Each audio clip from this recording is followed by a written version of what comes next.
আসসালামু আলাইকুম। সবাই কেমন আছেন? আশা করি সবাই অনেক অনেক ভালো আছেন। আজকে আমি একদম পারফেক্ট ভাবে ঝরঝরে জর্দা সেমাই তৈরি করে দেখাবো। আশা করছি এই ভিডিওটা আপনাদের কাছে খুবই ভালো লাগবে। এখন কথা না বাড়িয়ে দেখে নেই আমি কিভাবে এই ঝরঝরে জর্দা সেমাইটা তৈরি করলাম। এই সেমাই তৈরি করার জন্য এখানে আমি এইরকম লম্বা সেমাই নিয়ে নিলাম 1 প্যাকেট। সেমাইটাকে আমি এইভাবে টুকরো করে নিলাম। যেহেতু সেমাইটা অনেকটাই ভাজা, এজন্য আর এই সেমাইটাকে বেশি ভাজবো না। আপনাদের সেমাইটা যদি কম ভাজা হয় ওই ক্ষেত্রে খুব ভালোভাবে এই সেমাইটাকে ভেজে নেবেন। এতে করে কিন্তু সেমাইটা অনেকটাই ঝরঝরা হবে। এখন এখানে দিয়ে দিব আমি কুসুম গরম পানি। এখন এই পানি দিয়ে আমি 30 থেকে 40 সেকেন্ড পর্যন্ত ভিজিয়ে রেখে দেব। 30 থেকে 40 সেকেন্ড পর দেখতেই পাচ্ছেন খুব ভালোভাবে কিন্তু সফট হয়ে গেছে। একেবারেও কিন্তু সফট হয় নাই। এ পর্যায়ে এসে ঠান্ডা পানি দিয়ে খুব ভালোভাবে ধুয়ে নেব। এখন আমি এই সেমাইটাকে রান্না করতে চলে যাব। এজন্য একটা ফ্রাই প্যানে দিয়ে দিব আমি 1 চামচ পরিমাণ ঘি। এখন এখানে দিয়ে দিব আমি 2 চামচ পরিমাণ রান্নার সাদা তেল।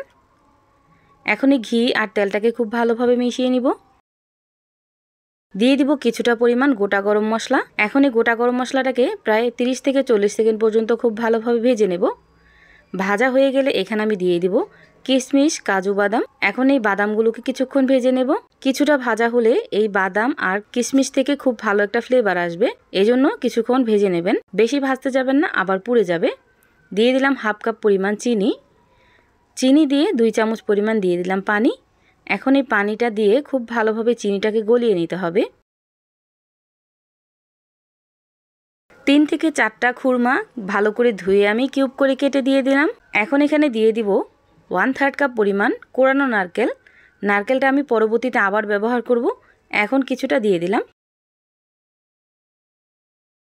যখন এখানে দেওয়া পানি আর নারকেলের পানিটা খুব ভালোভাবে শুকিয়ে যাবে, যখন চিনিটা খুব ভালোভাবে ভেসে উঠবে, ওই পর্যায়ে এসে এখানে আমি আগে থেকে রেডি করে রাখা সেমাইটা দিয়ে দিব। সেমাইটা দিয়ে অনবরত নেড়েচেড়ে খুব ভালোভাবে মিশিয়ে নিতে হবে। এই অবস্থায় কিন্তু চুলাটা কোনোভাবে যেন লো হিটে না থাকে, একদম হাই হিটে এই সেমাইটাকে এই অবস্থায় রান্না করে নিতে হবে। মাঝখানের এই অংশটা ডিলিট হয়ে গেছে। পরবর্তীতে আমি এখানে আরও হাফ কাপ পরিমাণ নারকেল দিয়ে দিছিলাম। আপনারা অবশ্যই চুলার আঁচটা খুব ভালোভাবে বাড়িয়ে অনবরত নেড়েচেড়ে এই সেমাইটাকে রান্না করে নেবেন। দেখবেন একদম পারফেক্টলি ঝরঝরে জর্দা সেমাই তৈরি হয়ে গেছে। এখানে আমি আরও হাফ কাপ পরিমাণ নারকেল কোড়া দিয়ে খুব ভালোভাবে কাঁটা চামচ দিয়ে নাড়িয়ে চাড়িয়ে নিছি, যাতে করে একটার সাথে একটা না লাগে। আর এতে দেখতেই পাচ্ছেন সেমাইটা কিন্তু একদম পারফেক্টলি ঝরঝরা হয়ে গেছে। আপনারা অবশ্যই লাস্ট সময়ে চুলার আঁচটা বাড়িয়ে অনবরত নেড়েচেড়ে খুব ভালোভাবে মিশিয়ে নেবেন। তারপর ঠান্ডা করার জন্য কাঁটা চামচ দিয়ে খুব ভালোভাবে ছাড়িয়ে নেবেন। এতে করে কিন্তু সেমাইটা একটার গায়ে একটা লাগবে না। দেখতেই পাচ্ছেন সেমাইটা কতটা পারফেক্ট হয়েছে। যদিও মাঝখানের অংশটা ডিলিট হয়ে গেছে, তারপরেও আপনাদের সাথে শেয়ার করার জন্য এই ভিডিওটা ছেড়ে দিলাম। আশা করছি আপনারা একদম পারফেক্টলি এই সেমাইটা তৈরি করে নিতে পারবেন।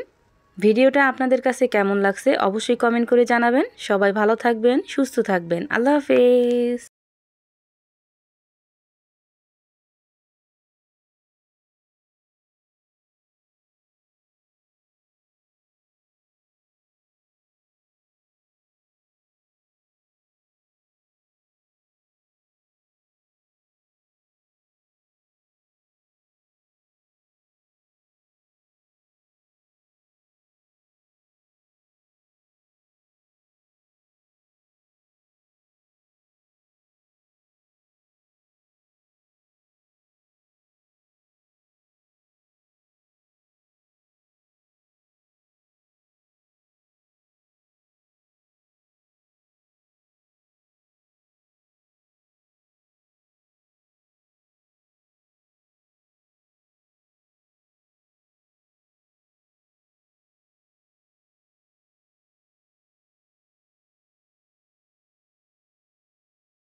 ভিডিওটা ছেড়ে দিলাম।